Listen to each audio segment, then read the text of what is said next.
All right, Leanne has an interesting situation here, and she says, we found mold behind an uninsulated electrical panel. My friend remediated without proper procedure and insulated behind. I do feel better since it's out, but still wondering what is the best test to verify that it's gone completely. I know the ERMI will detect previous mold, so would a swab or tape test be better? Will it work even though it's gone? The drywall and wood or dry concrete and foam.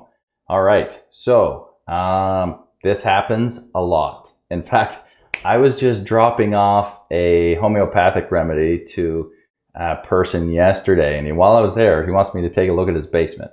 And he's a super nice guy. I can't say no. And I look at his basement, and you can see it's way over 100 years old. You can see there's been water damage, but it doesn't smell bad. You don't see active growth, but it needs work.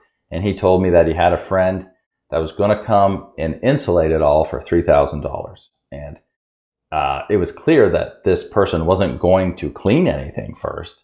He was just going to cover it with insulation and it would disappear and there wouldn't be anything to worry about. And sadly, this is what happens. And it's not because people are trying to do anything wrong. They just don't know. And nobody knows because nobody's taught anything about mold toxicity and about proper mold remediation. Very few companies know how to do it right. And when people DIY or a friend comes over to help, it can often end up making things worse or just perpetuating a problem that it goes down, but then it comes back later. And I think that's what you might run into here. I'm not sure.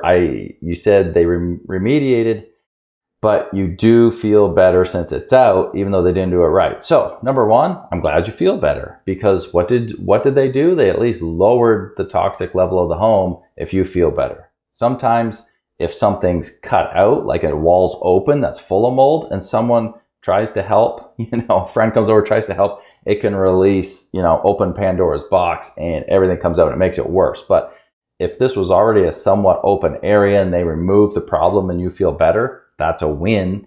If they didn't do it right, could it come back later? Absolutely. So you were going the exact right place with your question. The ERMI could detect, if you didn't do a fine particle cleaning on the whole house, and you did an ERMI, you could be picking up the spores and fragments and therefore DNA from past mold that those colonies could be removed now.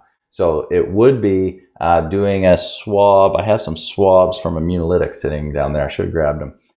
You can do swab or tape test. So you would have to actually remove that insulation they put in and look to see wherever the previous mold growth was. And you're going to do tape or swab there, send it into the lab, and it'll tell you if there's mold on it and what species it is. So it's kind of the ball's in your court if you want to, open it up again and do any further treatment on it. Could it come back later? It's possible. Could it be fine? It's possible too. Without seeing it, we don't know. But if you're feeling better, that's the main thing. You lowered the toxic level in the home, and if you're feeling better, that's a win. So anyway, that doesn't give you a clear answer, but I hope it helps a little bit. Do you have questions about mold in your home or body? Book a consultation with Matt, aka the Mold Man, to guide your home and body to the next level of healing.